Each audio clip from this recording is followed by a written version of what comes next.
Mohammed Shaker.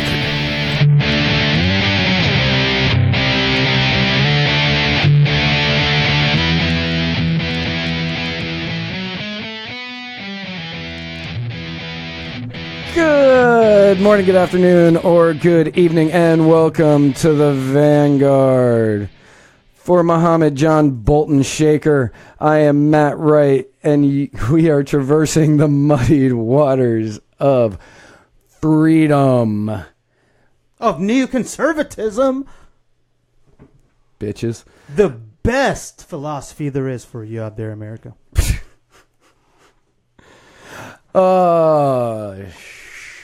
Shit. I just figured I'd get it out of the way. Oh, okay.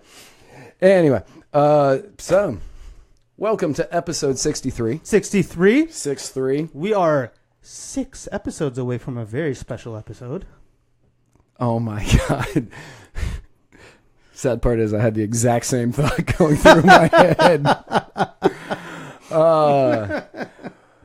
Yes. Maybe we should just go to 70 when it comes up to that. No, It's going to have to be a special episode. It's going to have to be a special episode. Anyway, episode 63. 6-3. How was your week? Amazing. Amazing. That's good to hear. But I would like to thank Low Tide Kava Bar for the kava we're about to drink. As we do. Thanks, Justin. Thanks, Justin. Beulah.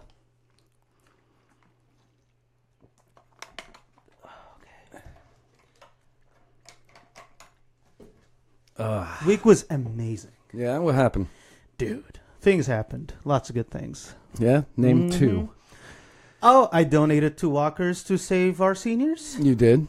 You did that, yeah. And I got to see you. Aww.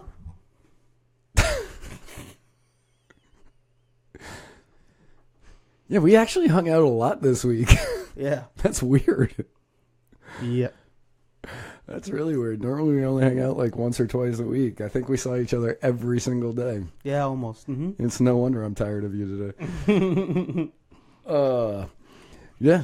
So, besides hanging out with me, which obviously that makes for a great week for anybody. Yeah, kind of. I mean, you had a great time. No, I like hanging out with you, but I don't really enjoy it. It'll make sense once you guys hang out with him. Besides that wonderful thing that you hanging out with me, which is a joy for everybody, except for me. What else did you do? Anything good? Did you watch anything? Did you go anywhere? Did you do anything? What did I do? Got into there was one of the kava bars I hang out. There was a standoff. There was a man trying to steal another man's gun, and I took the gun from him and I shot him in the face. That's a lie. I did shoot him in the face.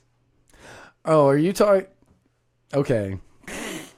Listen, John Bolton. That's where my nickname today comes from. That is 100% where your nickname comes from. Why do you feel it necessary to interject yourself into conflicts that aren't yours? Because you're a bully. And the 2 status cops we know would agree. Was I not shot from behind? He shot me too, but I didn't attack him over it. Right, but just because you didn't attack him doesn't mean that I can't. I feel like I do things properly. I don't think so. He shot me multiple times, so I retaliated, and then you, my ever special hang on, I'm turning your mic down so you can't interject. My ever special co-host decided to take his side instead, which is why I ended up tackling you. And then... Yeah, I was... Oh, yeah, see, they still can't hear you. I was... But yes, I ended up tackling you, and then instead of causing any real physical damage, I decided to go mental damage instead and do that one thing that you hate when people do to you. That's physical. It's it's not physical damage. It's mental. I don't get mentally. It's mental assault, but it's not physical damage. So it is. I can't move. the question is, why I'm still getting do, bars. why do you decide to take the John Bolton approach when it comes to my interactions with people? I'm going to turn up your mic now. Hang on. If you say anything I don't like, it's going back down, though. No, it's the truth. Why do you take the John Bolton approach? Because Trump just hired him. Okay, and is that emulate one of our great governing people? one of our great governing people? Is this Yeah. what you're going with? Who is the national security advisor for Trump right now? Right, It John ain't Bolton. you. It ain't me. It ain't anybody we know. It's John Bolton. So amazing guy. Are you sticking with that statement? Yeah. Okay, I cannot wait for the rest of this show. Because anytime that you disagree with anything I say, I'm going to go, oh no, you're on the side of Bolton. Okay, fine. You know, I'm doing this right now, on the spot, right now. I haven't even thought about this until now. I will try to play the opposing opinion as much as I can, if I could, because I'm shitty at that. Yeah. But let's see how it goes. You really wanted to, I'm certain everybody that's watching us or listening to us right now knows what we're going to lead off with. And you want to be the opposing opinion? I know how to do it. I've been arguing with people all week. I understand that. You argue with people every day. But you want to be the... Because they're wrong. No, it's because you're the contrarian. Because I'm right. No. I am not a contrarian. You are a contrarian. Hell no, I'm not. Tell me one position I switch positions on. Nope. I just have strong opinions that I really hold to. I'm not a contrarian is, who is it that we know that's a contrarian? Freaking, we know contrarian. We do. And I am not it. Online you are. No, I'm argumentative. You can say that. Right. And you will argue against positions that you actually believe. No. Yes. No, I'm being honest right now. Are you about to do that? Well, for the show, I don't take positions I don't agree with. Because that's like one thing that always gets on my nerves is like when someone's like, oh, Muhammad, you just say that stuff to get... Oh, I may have said this before already. But, you know, I've been told a few times by friends here, friends elsewhere, like, oh, you take opinions just to piss people off. I'm like, no, I don't. These are my opinions. No, but you troll the shit out of people, and sometimes you say things that I know you don't believe in them. That's fine. Right. Which is why I call you a contrarian. You say it more to piss like people I off. say things that I wouldn't typically say. I would never make an argument for banning guns, for example. Right. So that's what being a contrarian is going into different threads or different conversations and just taking the opposite opinion just to get a rile out of people. Real quick, though, many of you know this, we were supposed to have a debate. It was going to be a very lively debate today between Muhammad and one of our friends over gun control. His name's Jeremy Dolan. Wow. Message him. Man, doxed him. But he had to cancel because of he got tickets to the Lightning playoff game. So I completely understand. I don't blame Jeremy for it at all. I don't think that he was like backing out because he was afraid or anything. No, I agree. Yeah, he got tickets to the Lightning. He wanted to do it. I understand. But when we were doing the prep work for it, I was asking around to people to see who could argue for gun control, and nobody was able to do it. Can you repeat that? Who would be able to out of both of us? No. In order to help you prep, I wanted somebody to debate on the side of gun control. And anybody I asked was like, I don't think I can do it. It doesn't make any logical sense to me. I don't think I'd be able to pull it off. Is it because it's me, guys? No, it's not because it's you. Oh, it's because it's me? Okay. No, it's because gun control doesn't make any sense. I'm a nice guy. I don't beat up on people. It's because gun control doesn't make any sense and people have trouble arguing against logical ideals. So, but yeah, like, it's really hard to argue. Of course it is. Against what you actually believe. It's also really hard to argue against somebody that knows their stuff. Well, that too, but I mean, also, it makes it even harder when you truly 100% believe. Oh, yeah. What, like, if, you know, I'm not trolling, well, I mean, it's like I'm pro Second Amendment, obviously. So if I were to try to debate you and I was trying to like prep you and be like, okay, I'm going to be on the... Yeah, I know, yeah. Yeah, like I wouldn't have been able to do it because I wouldn't have believed anything I was saying, and it would just be like, this is stupid. Mm-hmm. Which, funny enough, John Bolton was on some network, one of the news networks. It might have been Fox or MSNBC. And they got him and another person to talk about the opposing point of views that they believe in, which was pretty cool, actually. I'll have to find it and show it to you people. Nice people. What do you mean, you people? What do you mean, you people? Listeners. Vanguard. Yeah. So, yeah, you took the John Bolton approach, interjected yourself into a conflict that wasn't yours, and you paid the price that you should have. Yeah, I'm an Arab. I saw free arms from a white guy. You stole. No, I asked for I put my hand out. Okay, so hand out. He was saying no. No, because he was worried I'd be on your side. I know. So that's pretty. I had to whisper him. to him. I was like, no, trust me, that's going to work out in your favor. I was like, that's going to work out in your favor, and he was like, whatever. I was like, no, trust me. He's going to shoot me because he's an asshole. Yeah. And then I tackled you. Yep. Anyway. Speaking of assholes, John Bolton. Well, but before that, I posted, and this is going to be part of the John Bolton talk that we're going into. Posted this one status because one of the things a friend of mine, Patricia, and a few other people were saying is we're not in a state of war. You know, this is a limited surgical strike, that stuff.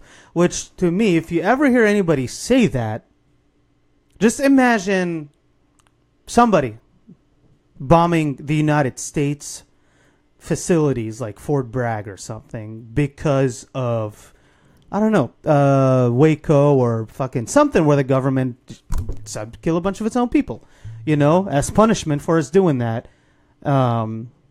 That argument makes no sense. We as the United States would be like, this is probably an act of war.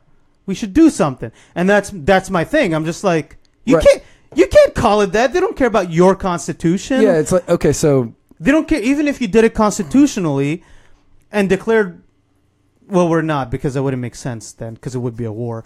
But like the authorization for use of military force, everyone's like, yeah, we can do that. And I'm like, okay, even if that was constitutional, they don't care. No. If your country gets bombed, you're like, oh shit, we're under attack by the United States. Right. They're not going to ask Congress wait. what's going on right now. They see a bomb. Yeah, it's like, okay, so if Mexico, for no other reason, if Mexico just started launching bombs over the border and hitting Texas, and then, we were like, oh, we're at war, and the Mexican president was like, no. It's a surgical strike. We never declared war. Exactly. I'm just it's like, no. We're at war. I apologize. You're not the S word.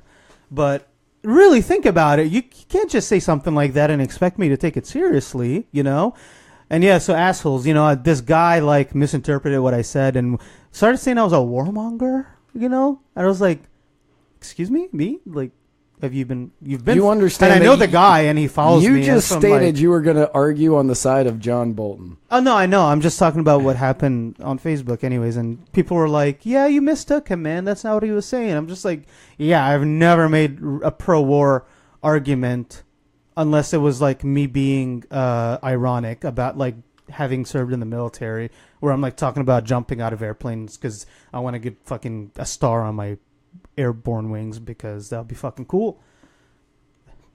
But that's not even a pro-war position. That's a pro-combat star on your airborne wings position. Right. Anyway. But yeah, so yeah, just because Congress didn't declare that this is a war, And Paul Ryan said that Donald Trump was in his absolute right to do this, and Paul Ryan was wrong. But we'll get to Paul Ryan later. But yeah, just because Paul Ryan says that he's allowed to do this doesn't mean it's constitutionally correct, and it doesn't mean that we are not, at least at the bare minimum, committing an act of war, if not actually engaging in war. Yes. How can you not? It makes no sense. And somebody posted the picture of the Pearl Harbor bombings and the air raids from the Japanese in World War II. And they were like, that's not an act of war. That's just a surgical strike on our military bases. I mean, that's the argument you're making, which isn't true. So there you go. Yes. Get a better argument. Get a better argument. Get a better argument. Anyway, yeah, so as I'm certain anybody who watches or listens to us knows, last night. I was about to say, we didn't talk about this yet. Right. I know. But I mean, I'm certain that they know. Oh, true. Because we have a very intelligent audience. Yes. We have people who are in tune with what's happening today. Yeah. For the most part. So, we, being America, teamed up with Britain and France. Mm-hmm. And committed an act of war against Syria. Yeah, and now I have to jump in again. Okay. Because one of the arguments I had also heard... Okay, so I guess I can argue this from the other position. Well, Putin would be stupid to respond to us. He'd have the full force of the United States and Europe against him if he does anything. Okay, now I'm back to real Muhammad. I talked about this... I swear to God. When it came to Korea, do you remember when I talked about brinksmanship? Yes. And I'm just like, okay, yeah, fine. That's brinksmanship, is when you're basically trying to put the other person in their place and making them not respond. But the thing is, if brinksmanship fails, the only option to brinksmanship failing, because the point of brinksmanship is the other person standing down, which in this case would be Putin / Assad / the other Arabs. The point is, if brinksmanship fails, then the only alternative to it failing is war. Because you bomb them, you think you're showing them they're not going to do anything. But what if they do? They're not thinking like you. Why the hell would they think like you? And that's what happened. And to bring back that point from when I talked about it months ago, I was talking about the 1973 Yom Kippur War, and the Egyptian president, who was a general in the army, Anwar al-Sadat, he played brinksmanship on Israel very well. And he kept, and this was when Israel controlled the Sinai Peninsula, and he kept putting forces and war games on the border. Right. A bunch of times. Like so many times that the guy they're like, oh, it's happening. Oh, nothing's happening. They'd call up the reserves. Oh, it's happening. Egypt's attacking. Nope, they're not attacking. Everybody went home.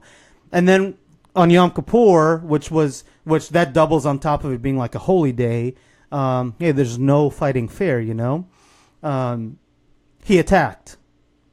So if Israel would have been smart probably to preemptively strike, if you are a fan of preemptive strikes. But yeah, that's brinksmanship. If it had failed, in Egypt's case, Israel would have attacked before Yom Kippur even took place. That's brinksmanship, and that's what we're doing.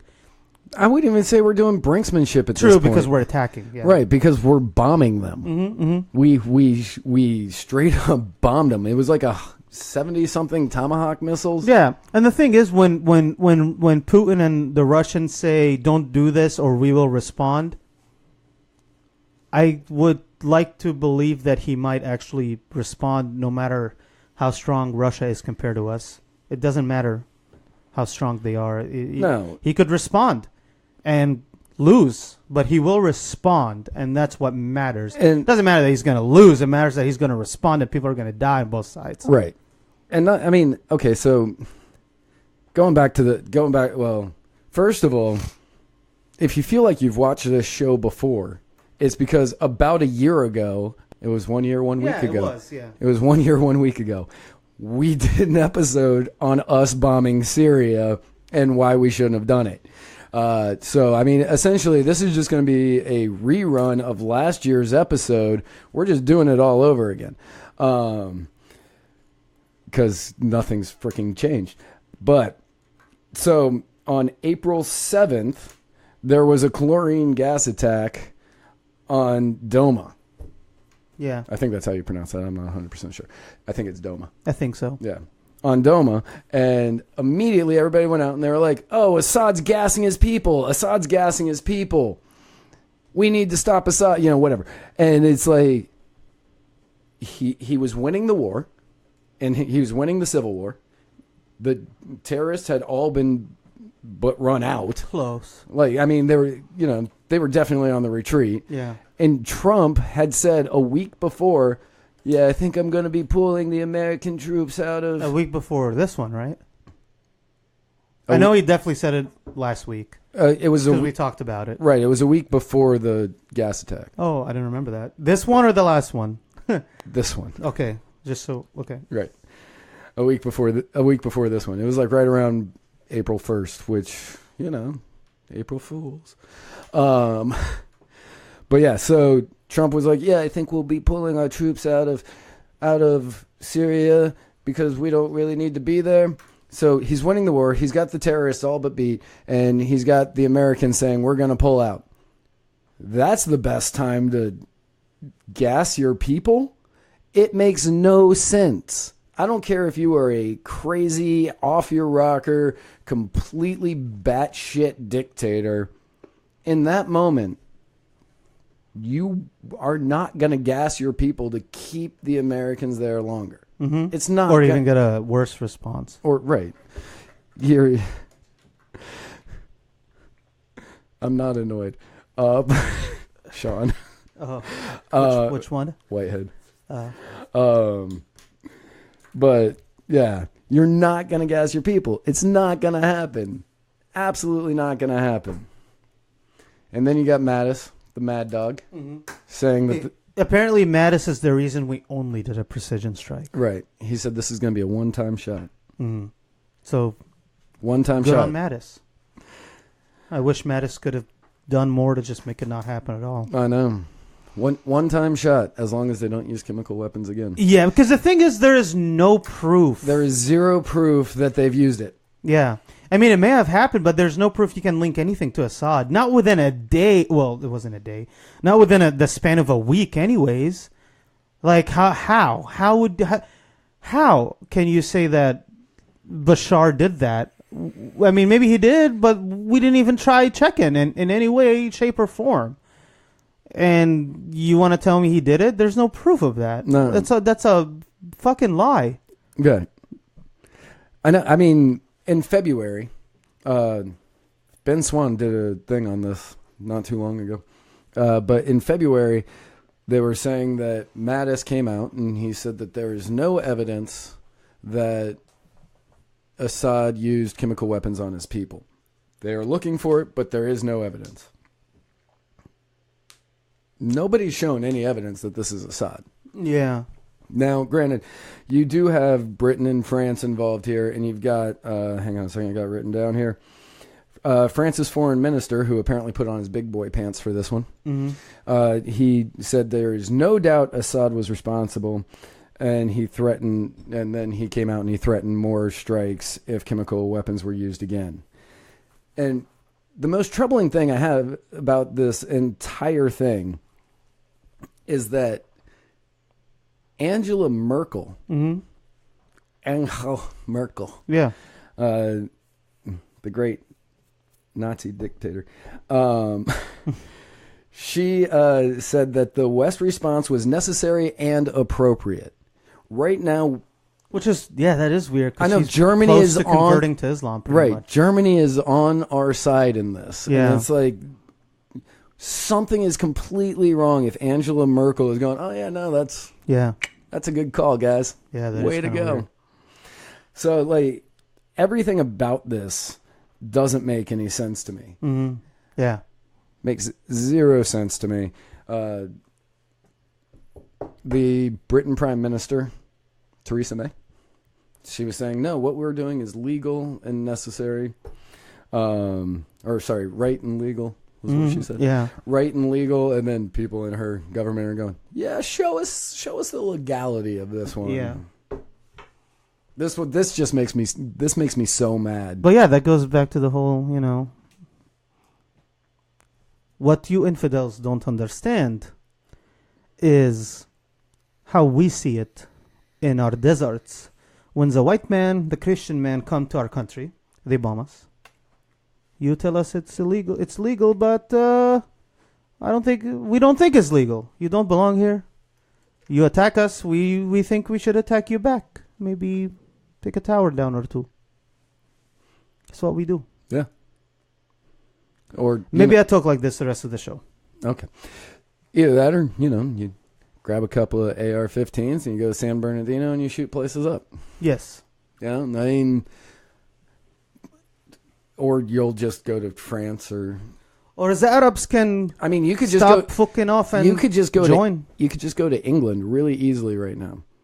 Yes, if you're one of us, we have program. Yeah, we send you to Germany, France, UK. We teach you how to drive trucks and stabby stab. Londonistan.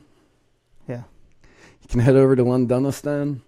They have no weapons there, none. I mean, they got baseball bats, but I mean that's about it. Mm-hmm.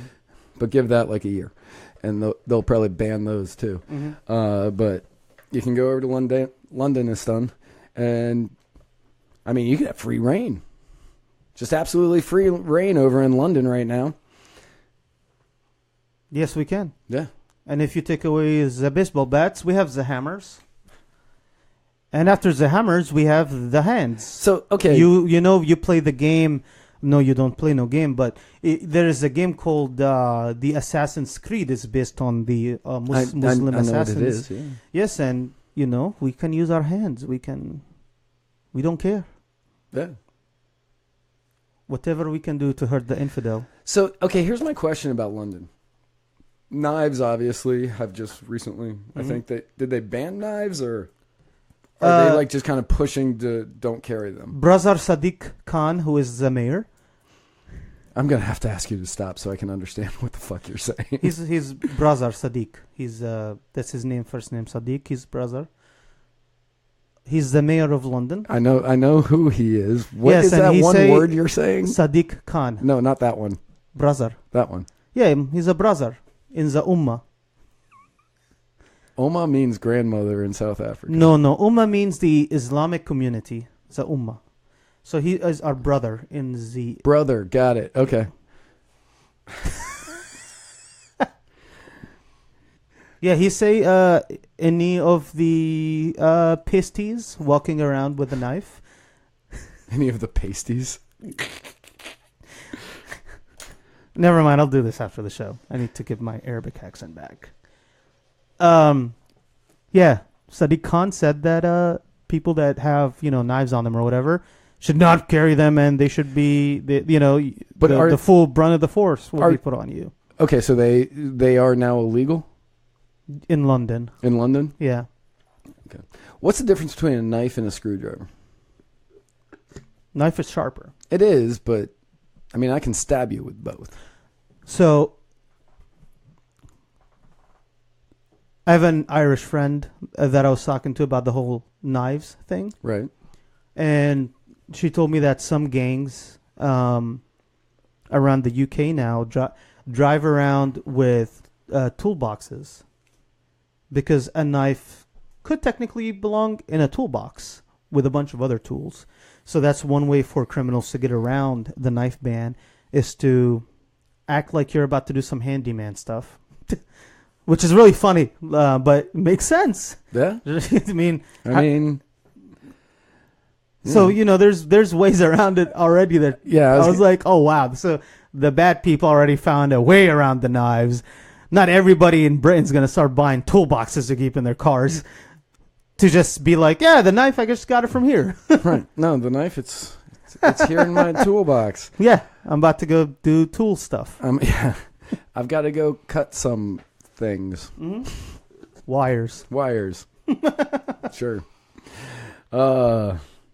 But yeah, see, bad people, they don't care. They're gonna go around that law somehow, and that would be a case of going around the law, in my opinion, even if the law is stupid and illegal. But yeah.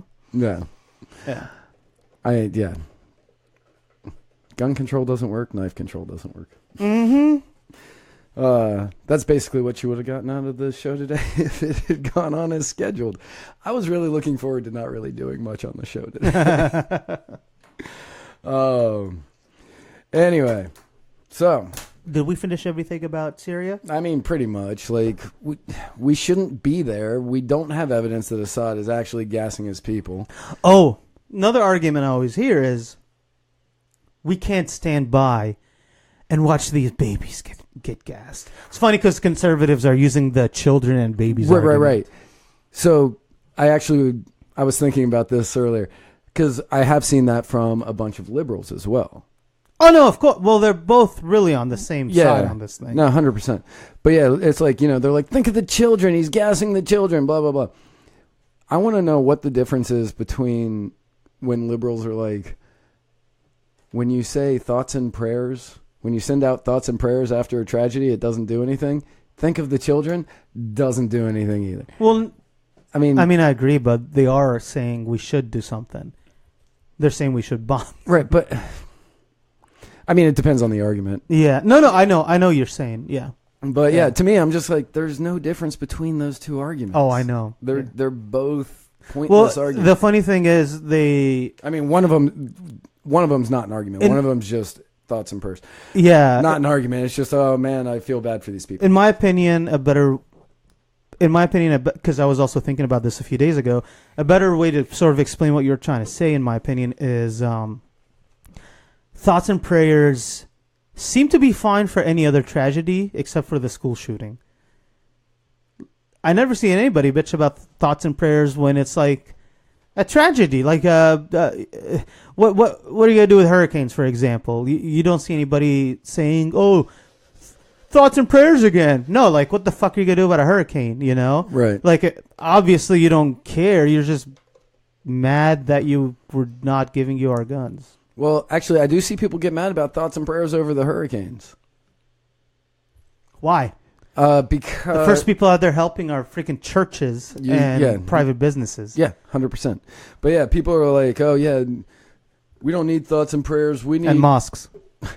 They're churches. Yeah. It's an all-encompassing... Jesus Christ. It's an all... Yeah, anyway. Man, you completely derailed my thought. But yeah, no, people are like, we don't need thoughts and prayers. We need the federal government to give more money to blah, blah, blah, blah, blah, blah. That's not going to stop a hurricane. No. Absolutely not. I know. It's stupid. It's to say don't argue for thoughts and prayer. Don't use thoughts and prayers. Yeah. And this is to say, don't use thoughts and prayers is because, blah, blah, blah. You're only saying that because you want to push your agenda. Exactly. You're using the way that they grieve over something against them. Yeah. That's all you're doing. Oh, and another thing I'd been hearing specifically from my friend Patricia, she was saying, why do you think Putin is trying to defend Assad so bad?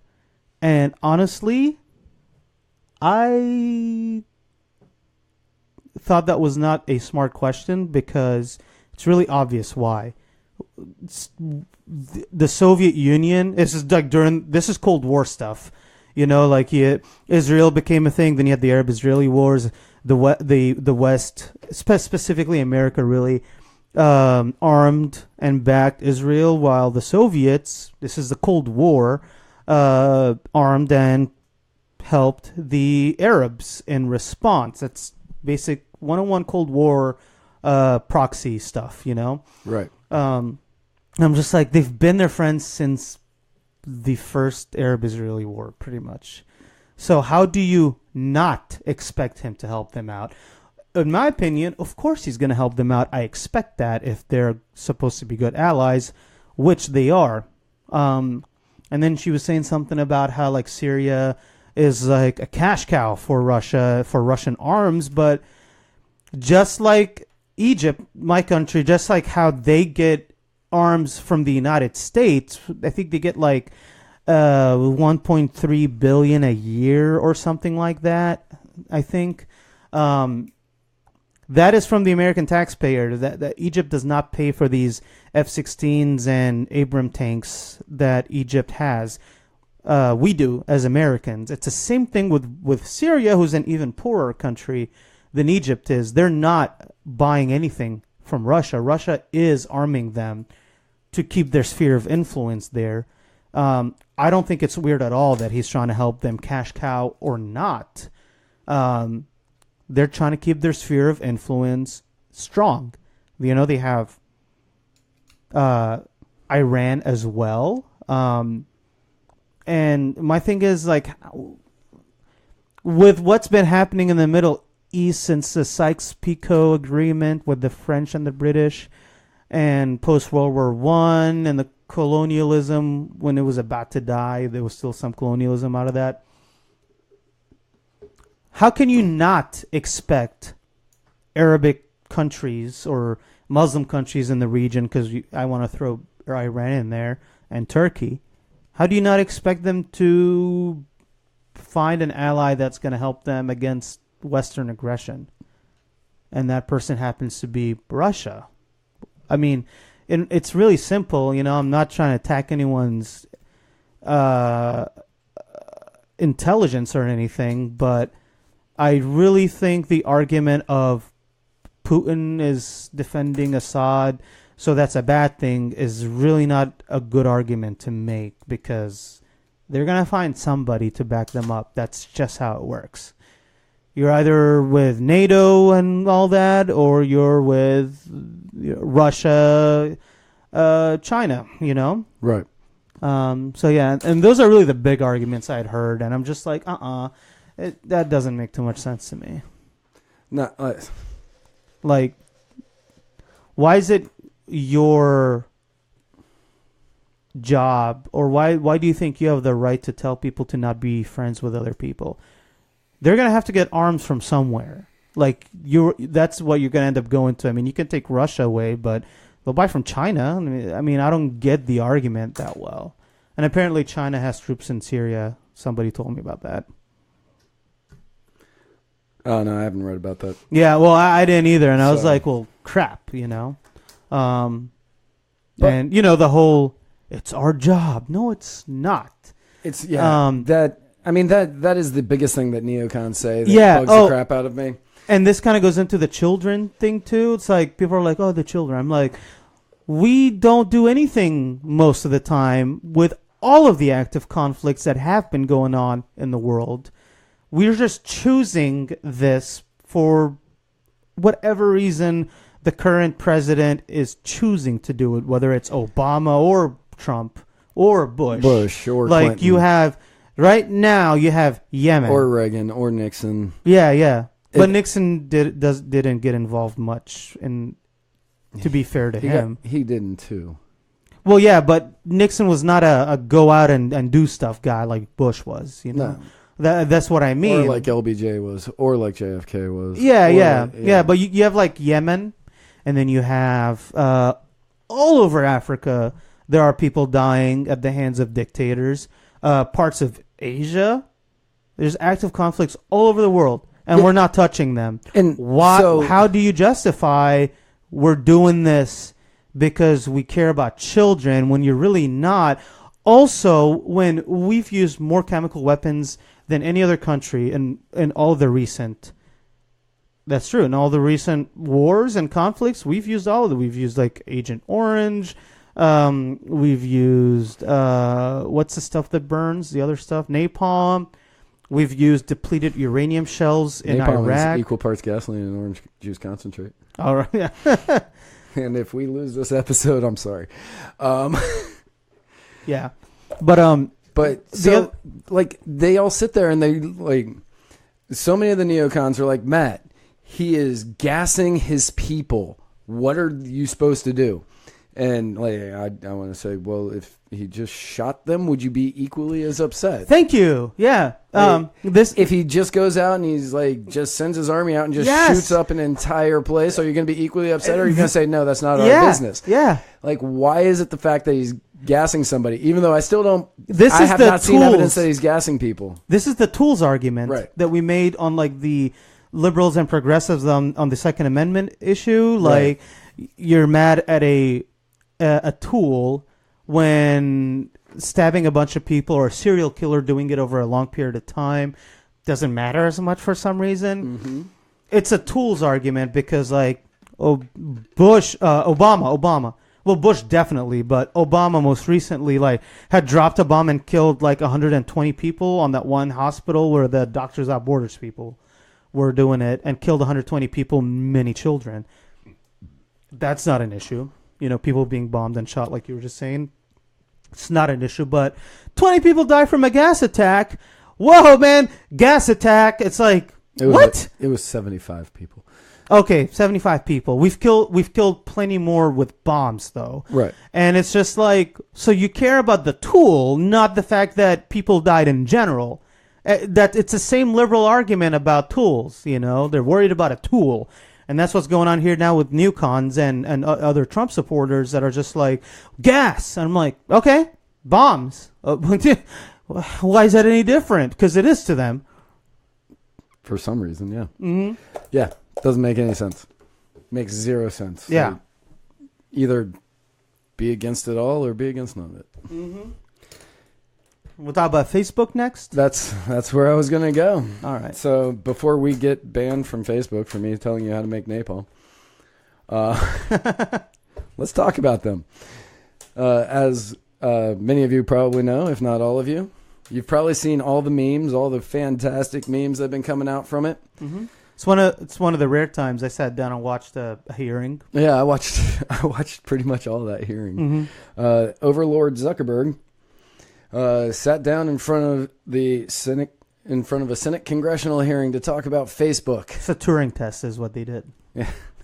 If you don't know what a Turing test is, look it up. You'll understand. It's accurate. But yeah, so he sat down and he answered question after question after question after question from senators for hours. And congressmen the next day. I didn't watch the next day. I okay. watched the Senate. But yeah, so he was going out, answer question after question after question, and I'm not really sure which one this was more of an embarrassment for. This was either a huge embarrassment for Facebook, for the government, or it was a huge embarrassment for Congress. No, it was, yeah. Either, like, the way I see it. I remember as soon as I was watching it, it was a congressman, and as soon as I heard him say, "How do you keep your platform running if no one's paying for it?" I was just like, are you dumb? That was Orrin Hatch. Yeah, that's a congressman, right? No, senator. Senator. Okay, so it was a senator. I was like, Senator, we run ads. Like, what? How does television get? Television itself, not the cable service. How does television make money out of ads? Ads. 100%. It's ads. They make the money from ads. Have you never been on Facebook? Mm-hmm. Have you never seen all the ads that come up? Yeah. They make their money from ads. Yeah, and me personally, as much as I hate Facebook and as much as I hate how they censor a lot of Christians. Please don't delete this episode. Yeah, as much as they censor a lot of Christians and conservatives and libertarians, which even he has admitted to during the hearing, like that. He didn't admit to it. No, he admitted that one or two of the pages were severely mishandled with how they were, we can look it up later. But he did admit to one or two pages being mishandled. They were conservative ones. I don't think he did anything wrong because you making an account, you are first of all it's implied consent, and then there's a contract to press I agree and next page to then set up your account. Like, what you're doing, you're just lazy, which all of us are. we're all lazy. Who reads who reads the terms of services and agreement on anything you download? Same thing with Facebook. You didn't read it, but it's there. But the question that was being asked was, do you censor right wing? Do you censor right wing voices? And he wouldn't answer that question. Well, I think it's fine for him to do that if he wants to. Right. Even though I hate that. Well, yes and no. Because, as it was pointed out from Cruz, it was they get certain liberties from the FCC for being completely unbiased. I don't know how, I wouldn't know how that works, so I can't comment. Right. So they get certain liberties from the FCC for being unbiased. I assume they get certain liberties from the FCC because they're an online platform. And for being unbiased. Because if they act... Yeah, but he can easily make a case for them being unbiased. I mean, there are plenty more conservatives and libertarians that don't get censored. The question was... Yeah. The question was, do you specifically target conservatives? And then he said, are you an open platform? Are you an open platform that allows anybody to speak? Or are you politically biased, which is protected under the First Amendment? Yeah. And Overlord Mark would not answer that question. He skipped around it. He's like, oh, I don't know which law you're talking about. But there is a law. Like, obviously, if you are a platform that is saying, yes, we are politically, we do push a political agenda, which is in their First Amendment rights. That's fine. Like, they can do that. I'm totally fine with it. Just, you have to let the people know that you're doing it. You have to let the people know that you're doing it, in my opinion. Like, you don't legally have to, but I think morally you should. But you do have to, but if you're going to be open to everybody, that's when you get the... I don't think anybody has to do anything. What? I don't think anybody has to do anything. What do you mean? I don't think he has to tell anybody anything. No, that's why I said morally you should. Oh, okay. Then I agree with that. Right. Morally you should. But the thing is, we all choose to still use Facebook. But I think you do have to, when you're applying for certain FCC allowances, you do have to say whether or not you're going to be a politically certain, whether or not you're going to be leaning at one political way or being open to everybody. We didn't have to do that for our website. That's definitely very libertarian. Right. And that was going to be my question, which you may not know the answer, so we might have to look that up later. I'd say most of the FCC protects is the light touch regulation on the internet, and most of the internet is biased. So right, but the internet is still open. Mm-hmm. Like, we can say whatever we want. Mm-hmm. And we are not a forum where people go and discuss issues regularly. Yeah. You guys should, though. It's muddywatersoffreedom.com. But we do say on there, we are it's written throughout the entire thing. Especially the name, Freedom. Right, Freedom. Yeah, and in every one of our episodes, it's obvious that we are a very libertarian, conservative podcast website. Mm-hmm. So, I mean, we aren't hiding it. Mm-hmm. So, but there are certain regulations that they get. Yeah, but that's when they got into the questions about hate speech and the definition Ben Sassy? of hate speech. Yeah. That's good because he was next on my list. Yeah. Yeah, when Ben Sassy said, can you define hate speech? And Zuckerberg sat there and he was like, well, we don't want people talking or inciting violence. And, well, yeah, we can agree on that. No violence, no promoting terrorism, sure. And then he started asking the question about pro-life arguments. And then he said, do you think that pro-life arguments should be taken down? And he said, no, I don't think that it should ever come to that. And then he said, do you think that for somebody who had an abortion, that could be considered offensive? And he goes, well, yes. Yeah. And then Ben Sasse said, vigorous debates. Adults need to engage in vigorous debates without fear. He didn't say this part. Without fear of them being taken down or them being censored or whatever. And Ben Sasse was 100% right on this. 100% right on this. And Zuckerberg could not answer the question. Yeah.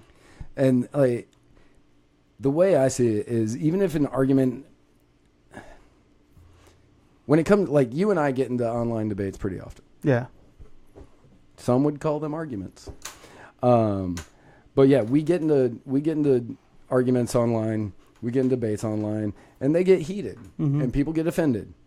And the way I see it is that even if the argument offends the overly sensitive sensibilities of an arrogant, self-absorbed, mommy never told me I was wrong child, they're just hiding behind the Mark Zuckerbergs of the world. They're hiding behind Mark Zuckerberg and the Twitter. I don't think you were there like the. Which night was the concert? 2 nights ago? Yeah, when I was hanging out with Casey and JoJo. Yep. I don't remember how we got onto the topic of abortion and all that, but what I said shocked them, and I said I do consider it baby killing, and like they did not like that I said that. They're pro-choice ladies, and they were telling me like about how harsh it is and all that, and I told them like, yo, at the end of the day, my opinion doesn't even change what you're able to do right now. Many women don't know my opinion because I'm a random guy on the internet that thinks baby killing is baby killing. That's the first half, is you don't know and it doesn't affect you even if you know it, because you can still go and have your abortion even if you know me, you know? Right. Doesn't matter. And what I also said about that is I believe in more of an educational perspective approach when it comes to the pro-life arguments. So I know that left-leaning people, pro-life people, pro-abortion, pro-choice. Pro-abortion people. It's another one I use. They don't like to be called that. Yeah, pro-choice people. Yeah, but I'm about to get to the other point. I lost my train of thought here. So pro-choice people. It doesn't matter what I say. You know, it doesn't matter. You can hear what I say and go and get your abortion. That's fine. That's what I was gonna say. The educational perspective. I understand that pro-choice people don't think about life the way I do. I understand that. So even if I call it baby killing, I get that they don't see it that way. Right. Which is, and the educational perspective of that is, I use language like that as shock value and to get them to understand how much I care about that fetus. You know, that's why I say baby killing. That's why people use language like that. And she was quite surprised because she wouldn't make an argument like this, but during one of the debates that I was having online, and this is not the first time I've seen this, some of my pro-choice friends make jokes about killing the babies. And I'm just like, how is that any different from me using that? Yeah, they're like, they use it to rile up pro-life people. Like, oh, yeah, I want to kill some babies. And I'm just like, that's just as shocking as me calling it baby killing. Yeah. Why is that okay? I saw one argument and it said that abortions are delicious. and that's disgusting language. And even she agreed. Yes. I'm like, there you go. You use the language you want to try to get your point across. I don't think that gets your point across at all. You're being an asshole. In my honest opinion, because if you're going to try to change my mind, you're not going to say abortions are delicious. Right. But if we're having a debate, okay, if we're having a larger debate, and I say baby killing and you ask me why and explain why just as I just did, you'll understand why I said it. But there's no way you can explain to me how abortions are delicious. You know what I'm saying? I mean, they might be able to. Yeah. If they've tried one. I mean, yeah, true that. Yeah. And I think the second point I wanted to make about that is, was it about education again? Was that where I was going to go? I don't know. I don't actually live in your head. True that. But the may have been where I was trying to go, which I already touched on a few times now, is it's education. We want to explain why we consider the fetus a living, separate entity within a woman's body. And we can have the conversation, Anyway. Not hate speech. Not hate speech. Not hate speech. But yeah. When Ben Sassy asked that question, I was like, all right, way to go, Ben Sassy. Because I do feel like that is where a lot of the issues are coming in today's world. Because you've got college campuses who are like, oh, that's hate speech. You can't say hate speech. And when I was working at Low Tide, we were making a how you're supposed to act list at Low Tide. These things will get you kicked out. Mm-hmm. And somebody recommended that we put on no hate speech, and I refused. What? And I refused to put that on, because who's going to define what's hate speech and what's not hate speech? Yeah. Because if it's me, I mean, it's a free for all. Yeah, kick all the commies out. I wouldn't even kick You them. want to steal my stuff? That's hate speech. Get out. Yep. Yeah, like it would have been a free for all. You wouldn't have gotten kicked out for anything. Well, I mean, anybody could walk up then and say, "Hey, man, Muhammad just said that he doesn't believe in affirmative action," and to me, that's very hateful towards minorities. Exactly. And it's just like, what? I was talking about why those policies, my arguments, whatever. Right. And somebody could take that as hate speech, which happens a lot with people that, liberals that hear that a lot of libertarians and conservatives are against affirmative action, and they think it's hate speech right away, Or if somebody says, well, oh, never mind, I'm going into other stuff now. Yeah, I was going to say, we're pretty much out of time. But, yeah, like, you can't define what hate speech is. Mm-hmm. So, yes, I do agree that you should not be calling for violence on Facebook. I do agree that sex trafficking, child trafficking should not be on Facebook.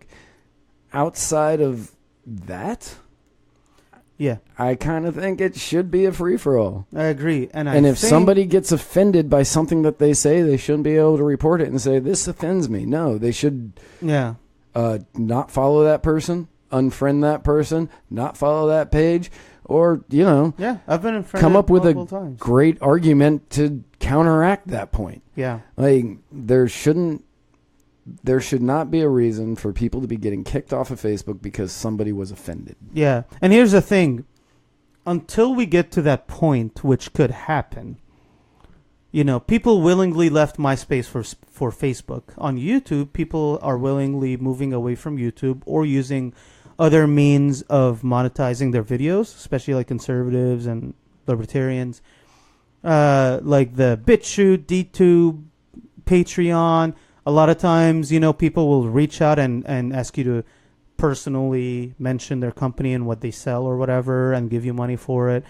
People are they're finding ways around it until, for now, Facebook seems to be good enough for everybody, including all of us right-wingers.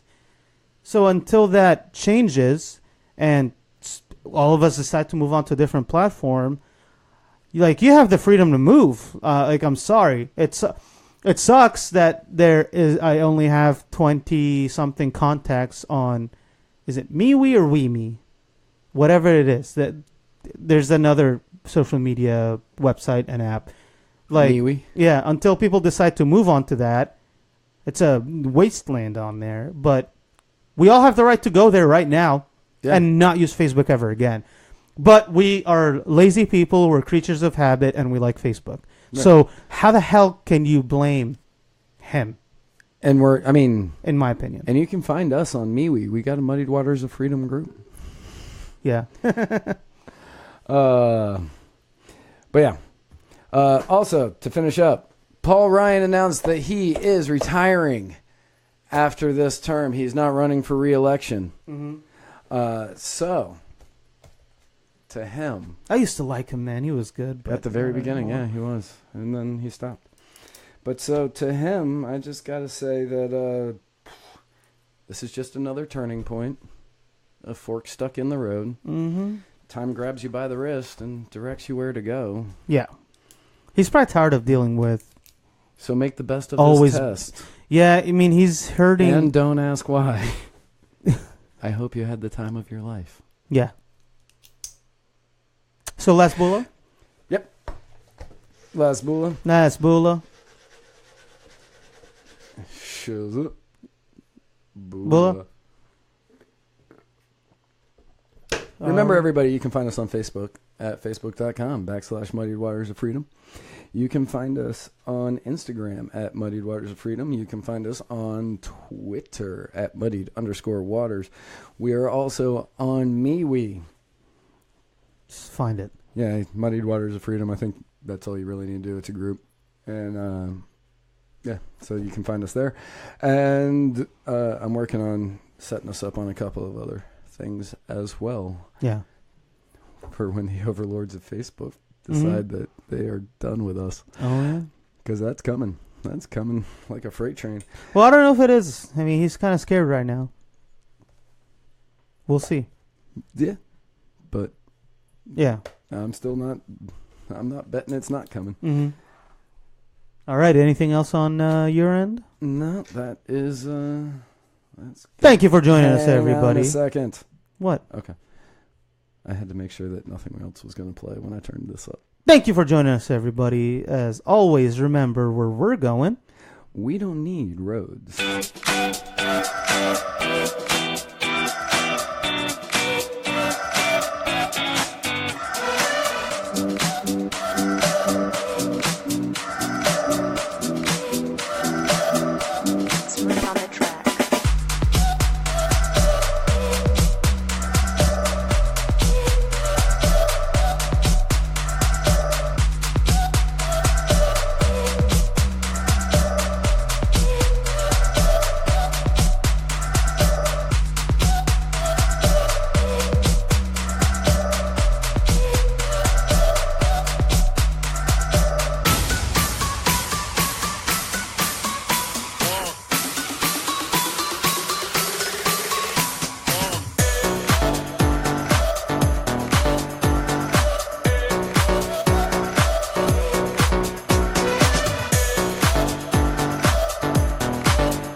Dance us off, Muhammad.